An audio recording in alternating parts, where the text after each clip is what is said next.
de hacerlo a veces crudamente. Tenemos que romper con esos tabús de la iglesia que se volvieron tabú, y por eso que hay mucho terrorismo espiritual dentro de la iglesia. Bueno, no pretendo dar una cátedra como mi hermana, pero me gustaría compartir un poco de la enseñanza que a propósito tocó la hermana Rose, y quisiera que fuéramos a la carta de los Colosenses para tomar como base esta enseñanza. Para los que vinieron el jueves, pues van a escuchar algunas cosas que enseñé el jueves, pero Dios es bueno, siempre nos da un poquito más. Amén. En Colosenses capítulo 1,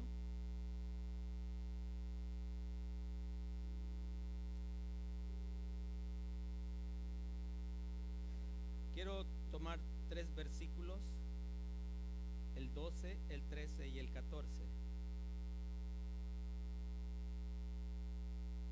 ¿Lo tenemos? Leemos la palabra del Señor.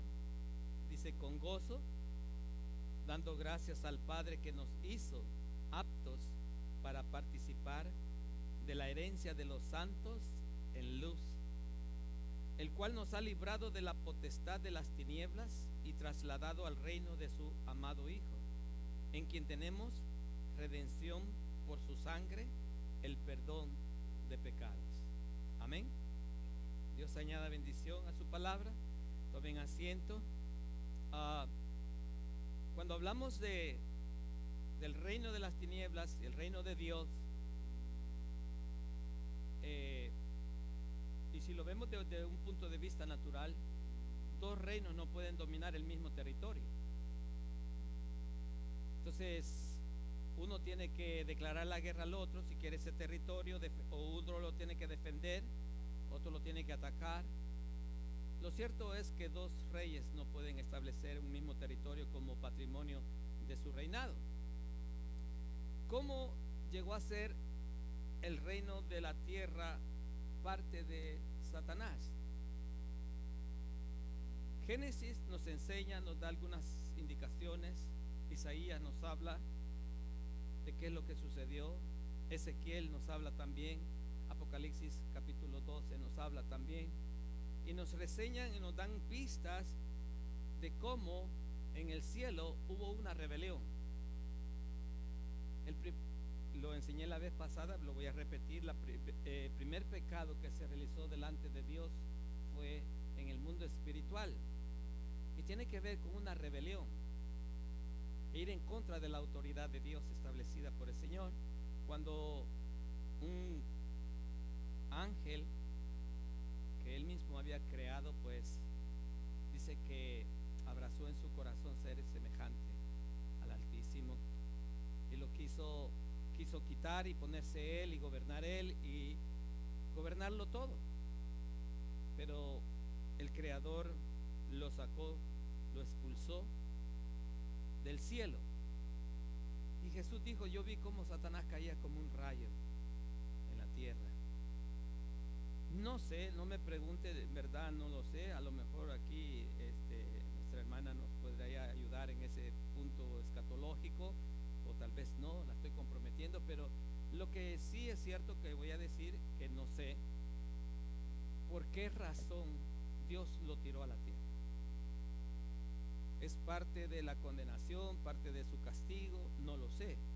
Lo que yo sé es que la Biblia me enseña que cuando Satanás fue expulsado del cielo, fue arrojado a la tierra. Así que en la tierra se encontraba Satanás como parte de su castigo. ¿Me estoy dando a entender? Lo dice Isaías: arrojado fuiste por tierra. Lo dice Ezequiel también.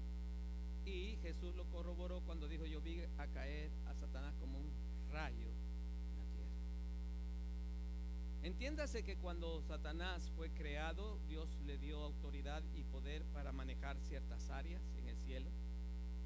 Pero cuando fue destituido, también le fue quitado toda esa autoridad y todo ese poder.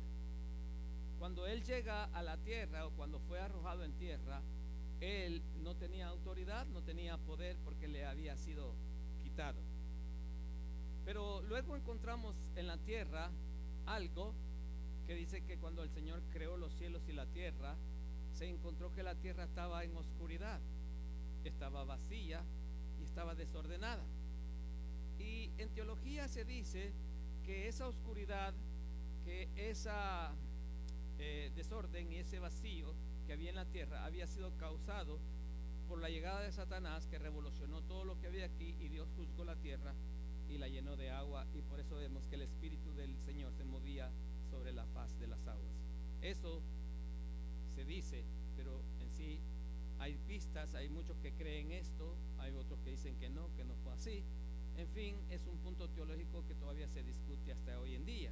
Lo cierto es que si habían tinieblas, si había desorden, había vacío, y él representa muy bien estas características. Amén. La oscuridad, decía yo el jueves, nos habla de ignorancia, porque cuando la Biblia habla de iluminación y de oscuridad, habla de sabiduría e ignorancia.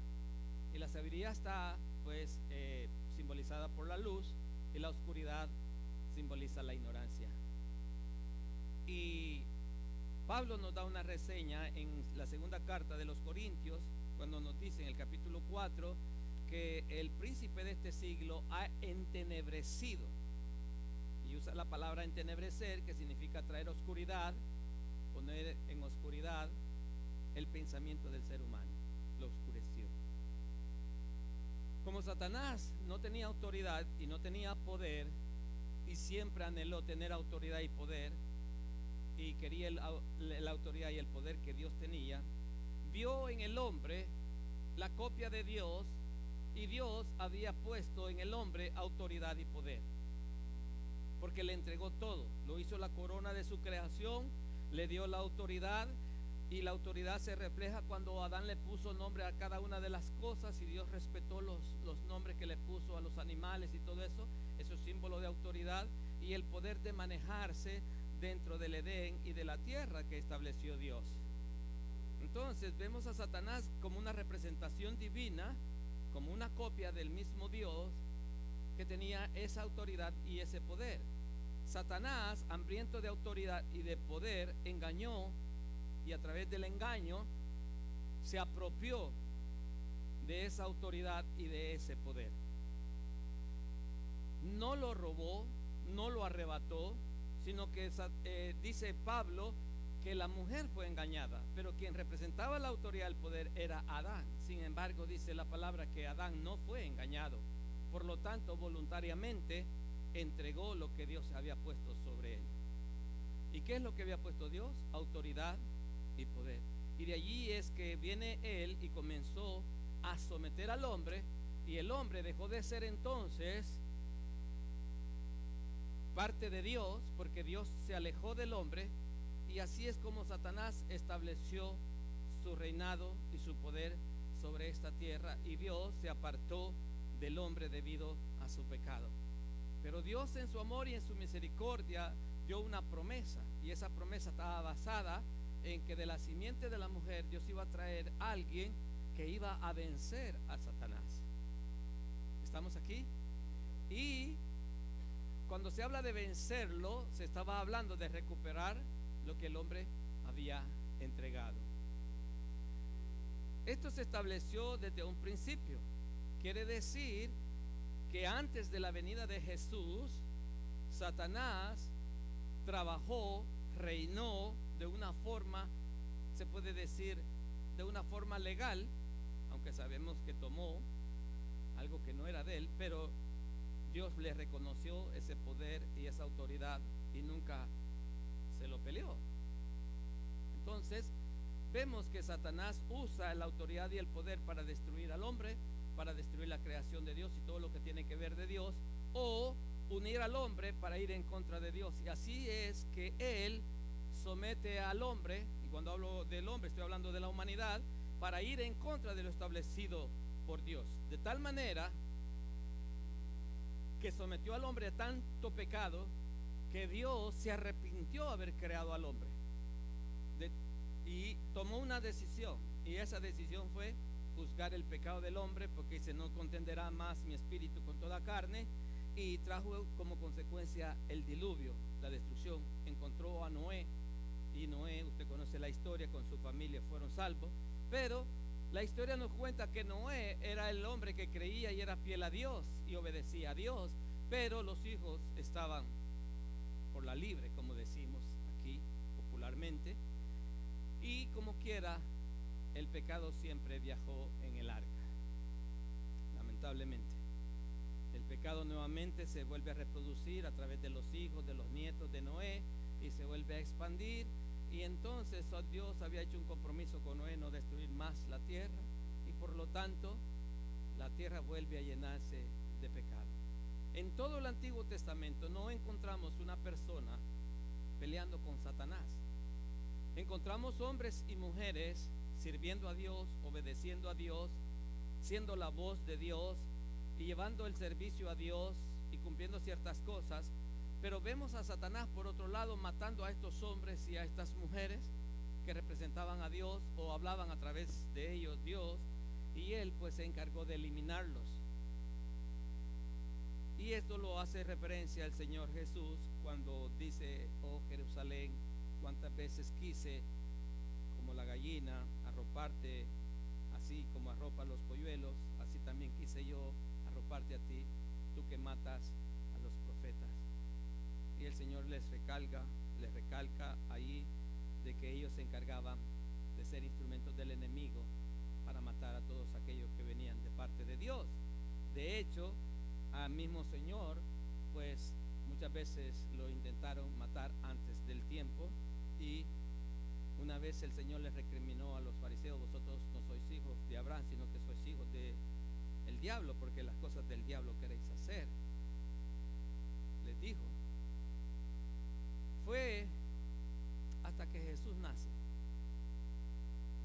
que hay un confrontamiento de los dos reinados. Satanás encuentra un adversario mandado por Dios, pero como al igual desde un principio quiso eliminarlo, Satanás comenzó a tratar de eliminarlo también. Y de ahí vemos a Herodes dando una orden de matar a todos los niños, y vemos como Dios, a través de un mensajero, le dice a José y a María que tienen que llevarse el niño lejos de allí, porque Herodes va a atentar contra él. Y así vemos como María y José sacan al niño y se lo llevan a Egipto. Eso es lo que dice la palabra. Y decíamos el jueves, ¿cómo es Dios? Que antes que el diablo te volara la cabeza, Dios mandó un mensajero para librarte. Amén. Y Dios siempre es bueno, porque quizás estuvimos a punto de claudicar o de sucumbir ante el acecho y las intenciones del enemigo, pero Dios mandó su mensajero y nos sacó, nos liberó de ciertos lugares para preservar nuestra vida, porque tenía propósito con nosotros. Y lo vemos allí reflejado en la vida de Jesús. Pero ya Satanás sabía que venía una persona a contender con él. Luego lo encontramos en el desierto, cuando él ve en el mundo espiritual que se abre el cielo, se oye la voz de Dios, la voz del Padre, ve descender al Espíritu Santo, que debo de entender que él conocía todo esto, y oye aquella voz decir: este es mi Hijo amado. Y luego el Espíritu lleva a Jesús al desierto, y en el desierto pues él se manifiesta y comienza a atacar a Jesús. Pero yo decía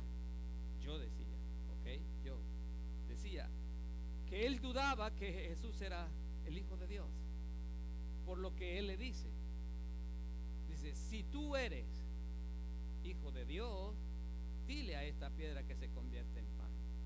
Si tú eres Hijo de Dios, pues lánzate, porque escrito está que sus ángeles mandará, que guardarán tu pie. Pues si tú eres Hijo de Dios, las 3 veces que lo tentó, siempre lo tentó diciendo: si tú eres. Él quería oír de Jesús, o quería ver a Jesús en acción, para saber que era el Hijo de Dios, pero Jesús no le dio ese gusto, no le satisfizo sus peticiones, porque Dios no está para darle show al enemigo. Amén. Dios no está para eso. Dios no está para darle show al enemigo. Lo que Dios va a hacer, lo va a hacer y se acabó. Amén. No necesita espectáculo ni nada. Y pues se quedó quizás con aquella duda, pero enseguida vemos a los demonios reconocer a Jesús. Sabemos quién tú eres, sabemos quién eres, el Hijo del Dios Altísimo, sabemos que tú eres el Santo de Dios, sabemos que tú eres, y empiezan los demonios a decirle, pero Jesús los mandaba a callar. ¿Por qué antes no se manifestó? Bueno, muchos me dirán, porque esta era una característica del Mesías que iba a presentarla. Sí, es cierto, estaba profetizado, pero en verdad, antes de que él viniera, nadie podía confrontar el reino de las tinieblas, porque todos estaban bajo esa potestad. ¿Me estoy dando a entender? Cuando usted está bajo una potestad, usted no puede pretender derrocar esa potestad, porque la potestad pues está por encima de usted. Eso es lo que está pasando allá en nuestro país hermano Honduras, ¿verdad?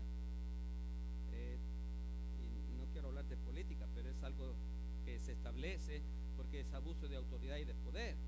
Tengo entendido por fuentes fidedignas de que este señor se reeligió aún por encima de la Constitución, porque la Constitución de Honduras, yo no soy hondureño, soy salvadoreño, ni tampoco conozco mi Constitución, pero tengo entendido por fuentes fidedignas que la Constitución de Honduras no permite la reelección. Mas, sin embargo, él no le importó la Constitución, ni puso una asamblea constituyente para renovarla y quitarla y ponerla como él quiere, y aún así se reeligió. Y entonces, al reelegirse, lo hizo abusando de autoridad y de su poder a través de las Fuerzas Armadas, y se estableció como gobierno. Y el problema es que el señor Trump lo reconoció a él como presidente, aún sabiendo lo que había pasado. Entonces, las consecuencias de haberlo reconocido son las que estamos viendo ahora, el éxodo de toda esa gente. ¿Por qué? Porque se asentó un gobierno ilegalmente. ¿Me estoy dando a entender? Cuando hay algo que está impuesto ilegalmente, no puede funcionar. El pueblo no puede agradar al pueblo. ¿Me estoy dando a entender, amados? Bueno, cuando se estableció Satanás y gobernó a la tierra, nadie le pudo hacer frente. Los hombres que hablaron por parte de Dios eran perseguidos. Cuando usted lee el libro de Crónicas o el libro de Reyes, usted va a ver cómo fue perseguido. Jezabel persiguió a todos los profetas del Señor y mató a muchos de ellos, ¿verdad? Algunos los escondieron. Elías pensaba que solo él se había quedado, y aun cuando Jezabel la manda a amenazar, él entró en depresión y salió huyendo, se quiso esconder, quería morirse, etcétera. Cuando vemos el gobierno que se había establecido de maldad y de pecado, aún los mismos hijos de Dios sucumbieron ante eso por temor, y a otros fueron asesinados, otros fueron maltratados, otros fueron descuartizados, etcétera, etcétera. Cuando llega Jesús, cambia las cosas, porque Jesús no está bajo el dominio de él. Jesús está bajo el dominio de Dios.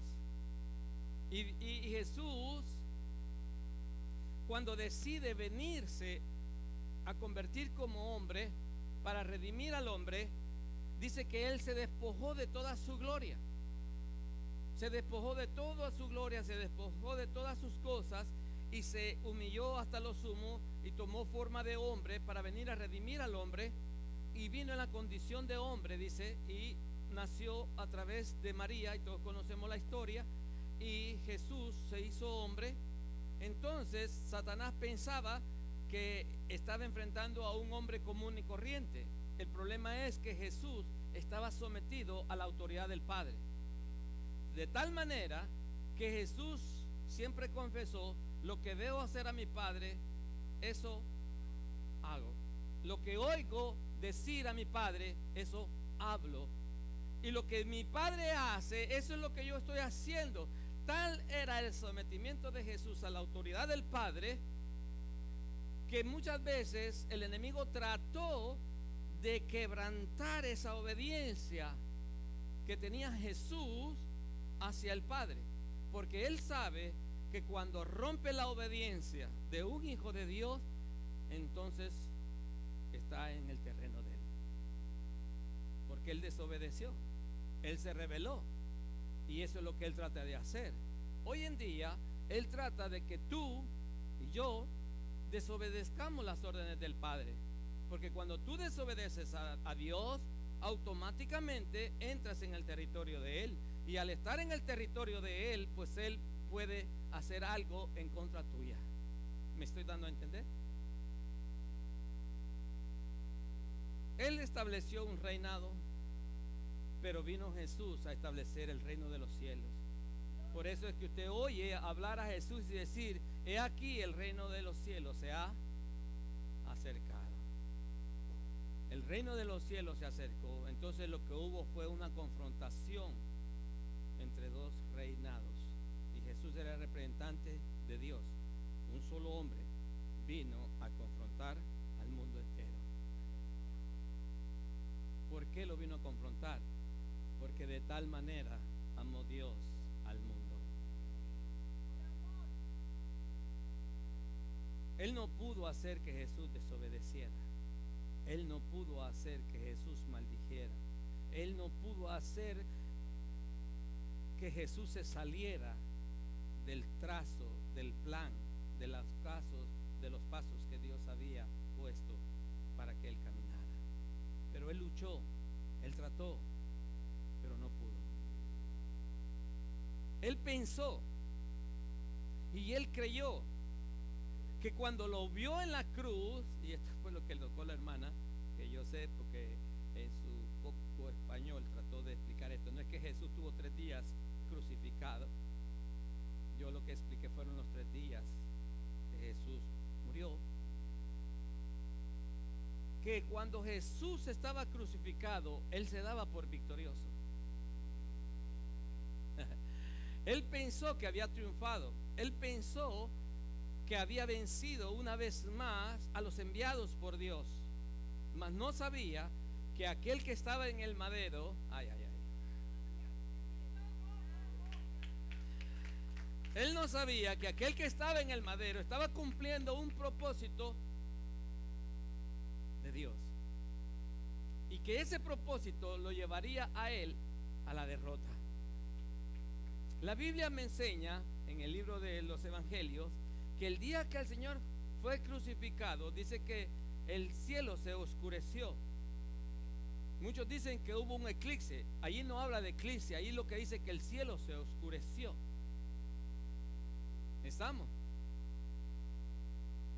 Y yo, este servidor suyo, yo vuelo muy alto en mi imaginación, basado en lo que dice Colosenses, en lo que dice Pablo. Para mí no es que había un eclipse, para mí es que se juntaron todas las huestes demoníacas celebrando la victoria de aquel que estaba crucificado, de tal manera que oscurecieron al sol, porque ellos habitan en las huestes celestiales.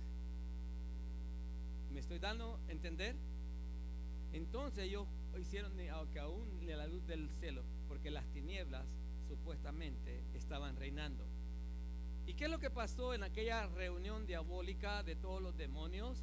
Pues que allí mismo, dice, despojando a las potestades, los exhibió públicamente, triunfando sobre ellos en la cruz del Calvario. Alabado sea su nombre. Ahora, Jesús dice, escucha ahora, esa potestad que él ganó, ¿ok?, que el enemigo le quitó a Adán, o que Adán le entregó voluntariamente, Jesús la rescató nuevamente cuando lo venció. Y yo explicaba que los 3 días que Jesús muere, pues vemos la obra del Padre, del Hijo y del Espíritu Santo. La obra del Padre fue el día que Jesús estaba en la cruz del Calvario, cuando Él trajo el juicio sobre el pecado, Jesús sintió que la presencia del Padre se iba alejando desde Él, y lo expresó y dijo: Padre mío, ¿por qué me has abandonado? ¿Qué pasó en ese momento? En ese momento lo que el Padre estaba haciendo es alejando su presencia tan santa, tan pura, para que el pecado del ser humano fuera puesto en aquel cuerpo, para realizar un juicio sobre el pecado. Por lo tanto, Dios alejó su santidad. Por eso es que Él sintió el alejamiento de Dios. ¿Estamos aquí? Pero eso solamente lo podía hacer el Padre, porque el juicio sobre el pecado, la ofensa de Adán, el pecado era contra Dios, no era contra Jesús ni contra el Espíritu Santo, era contra el Padre.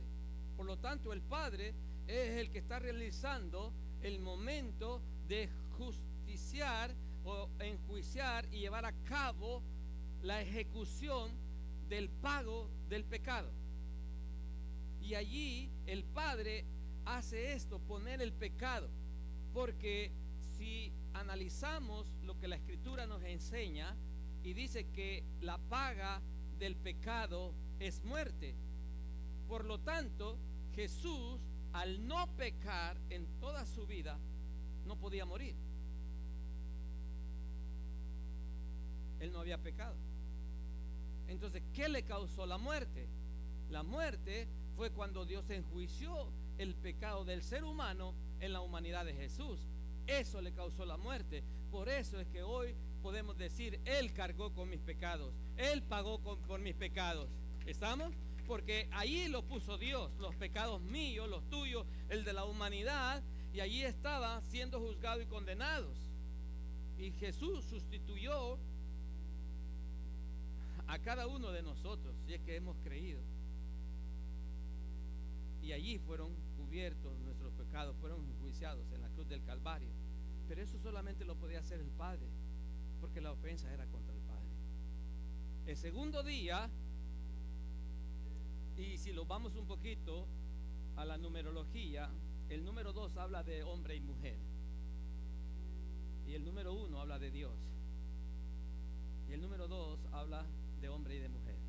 Y fue en el número 2, en el segundo día, que Pedro nos da una pista y dice que él descendió a las profundidades de la tierra.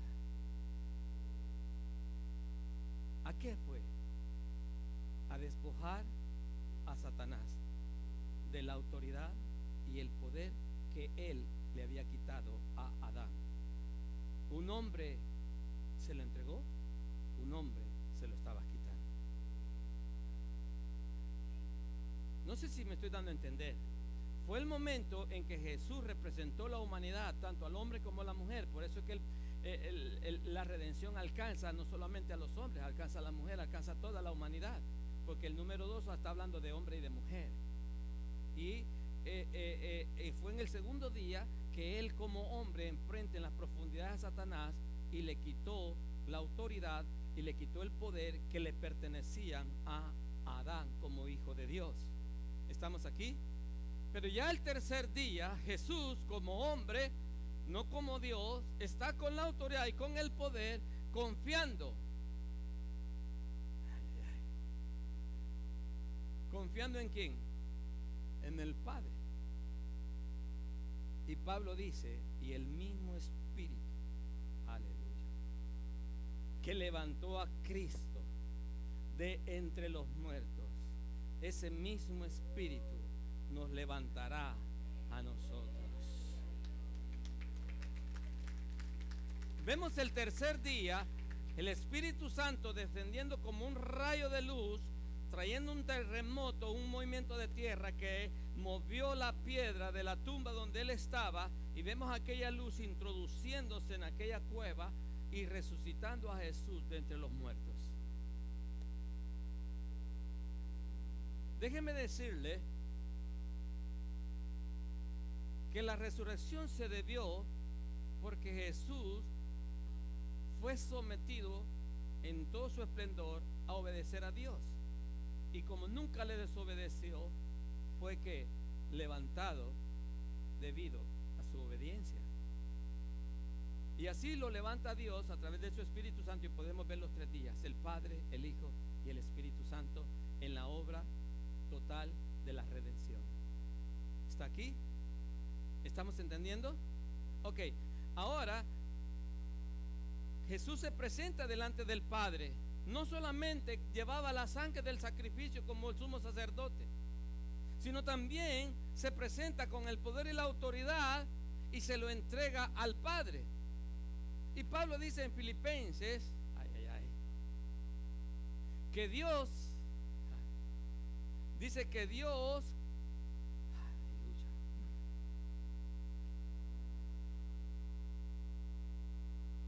dice que así como se humilló, así Dios lo exaltó, dice, y le dio un nombre que es sobre todo nombre. Aleluya. Cuando Dios lo exalta, no solamente lo exalta por lo que hizo, sino que hace también el devolverle a Jesús la autoridad y el poder que pertenecían a Adán. Y entonces encontramos ahora al Cristo resucitado. Oiga esto, Mateo 28 dice: encontramos al Cristo resucitado con sus apóstoles, diciéndole: toda potestad, aleluya, me ha sido dada en el cielo, en la tierra y aún debajo de la tierra. ¿Y qué dice Pablo de esa potestad y autoridad? Pablo dice en Efesios que nos ha sido entregada a la iglesia. Esa potestad y esa autoridad que Adán tenía desde un principio, incluyendo tenía autoridad y potestad sobre Satanás, nunca la ejerció, sino que se la entregó. Y ahora escuche esto. Jesús nos enseña algo muy hermoso, porque en su ministerio yo lo veo así. Y si usted encuentra más, pues usted me dice, porque compartimos conocimiento.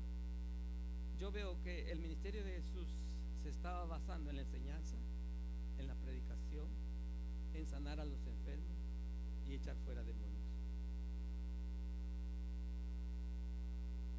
Cuando Jesús le da autoridad a los 70 y le dicen: vayan y díganle que el reino ha llegado, sanen a los enfermos, les dio potestad, dice, sobre las enfermedades y sobre los demonios. Aquellos discípulos vinieron bien contentos, bien alegres, bien gozosos, y le dijeron a Jesús: oye, hasta los demonios se nos sujetan. Y Jesús los vio a ellos tan alegres, tan gozosos, porque Jesús nunca va a usar a un servidor sin antes darle autoridad y poder. Aleluya. Y ellos venían gozosos, pero Jesús les dijo algo que a cualquiera lo hacen pensar. Jesús les dijo: no se gocen por eso. Eso no es causa de gozo. Gócense de que su nombre está escrito en el libro de la vida. Ese debe ser el verdadero gozo de ustedes. Y yo me pregunto, ¿qué quiso decir? Bueno, cuando uno comienza a indagar, el hacerse de un hombre lo hace a la gente famosa. ¿Verdad que sí? Nómbreme usted una gente famosa. Por nombre usted lo conoce, ¿verdad? Ha establecido algo y su fama corre y todo el mundo oye de él. Si yo le dijera a usted Michael Jordan, usted rápido iría por los sneakers o iría por la persona. No, tremendo basquetbolista, etcétera, etcétera. ¿Verdad que sí? Ok, si yo le mencionara un futbolista tan famoso y lamentablemente ayer se lastimó, Lionel Messi, usted rápido sabe quién es, aunque usted no juegue fútbol. Me estoy dando a entender, amados. Si usted, la fama le hace que su nombre sea relevante. Cuando Jesús le dice que su nombre sea escrito en el libro de la vida, allá en el cielo, quiere decir porque usted se hizo relevante en el mundo espiritual. Y los demonios le reconocieron porque su nombre estaba escrito allí en el libro de la vida. ¿Me estoy dando a entender? Entonces, cuando Jesús dice, esta potestad que me ha sido entregada, yo se la doy a vosotros, se la doy a ustedes, a todo aquel que cree en mi nombre echarán fuera demonios, sanarán a los enfermos, y harán esto, harán lo otro. Estamos bajo esa cobertura. Estamos representando a ese nombre. Estamos bajo ese nombre. ¿Estamos aquí? Bueno, esto es parte de la enseñanza del jueves. Y cuando nosotros estamos bajo ese nombre, es porque somos obedientes. Obedecemos y no sometemos. Porque obediencia y sometimiento son dos cosas diferentes. Hay gente que obedece sin sometimiento. Se le hace tan duro. Van renegando, van protestando, van a hacer las cosas y no las hacen bien. Porque no son sometidos, están obedeciendo. La obediencia tiene que ver con algo externo. El sometimiento tiene que ver con algo interno. Y Dios dice, someteos bajo la poderosa mano de Dios. ¿Y por qué nos manda a someternos? Porque Dios conoce la intención que hay en el corazón cuando obedecemos a Dios. No se trata de obedecerlo externamente, porque el que obedece externamente termina convirtiéndose en un ritualista.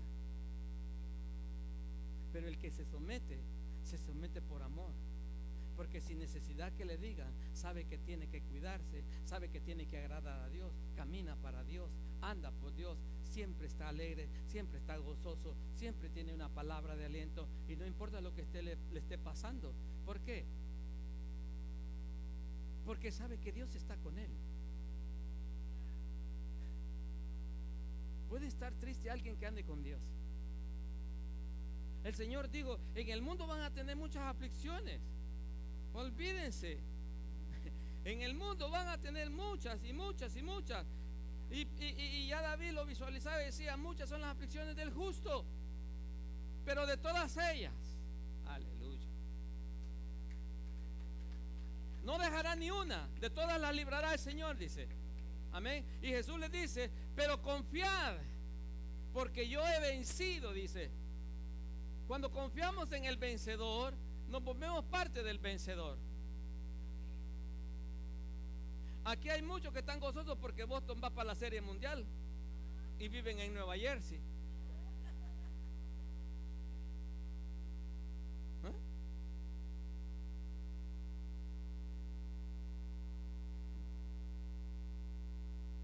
Otros están felices porque Los Ángeles van para y viven en Nueva York. Yo sé lo que me va a decir, va a decir, pero los dos eran de Brooklyn. Exacto. Bueno, pero ¿por qué nos alegramos? Porque están haciendo historia. Escúcheme, cuando podemos, estoy en la introducción, podemos entonces, escuche, cuando Pablo escribe a los colosenses que Jesús nos sacó del reino de las tinieblas, está diciendo de que usted ya no es parte de ellos, para empezar.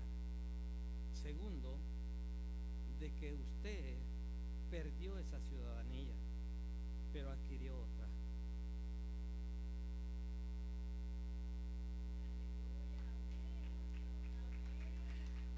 Escuche esto. Al perder esa ciudadanía del reino de las tinieblas, usted adquirió la ciudadanía del reino de Dios. Amén. Y usted se convirtió en ciudadano del reino de Dios. Cuando usted se entregó a Cristo Jesús, Cristo Jesús recuperó un terreno, un territorio.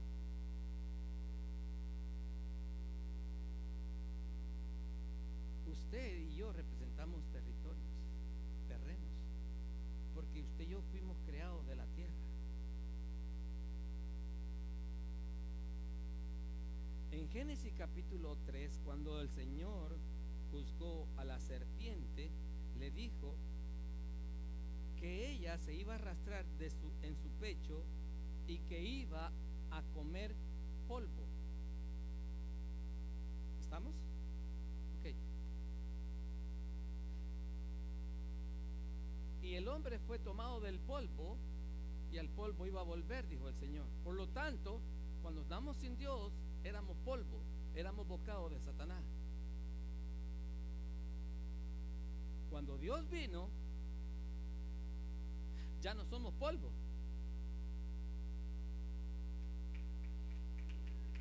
Dejamos de serlo. Por eso es que nos ungió, para que usted no huela a tierra y que el enemigo no se lo pueda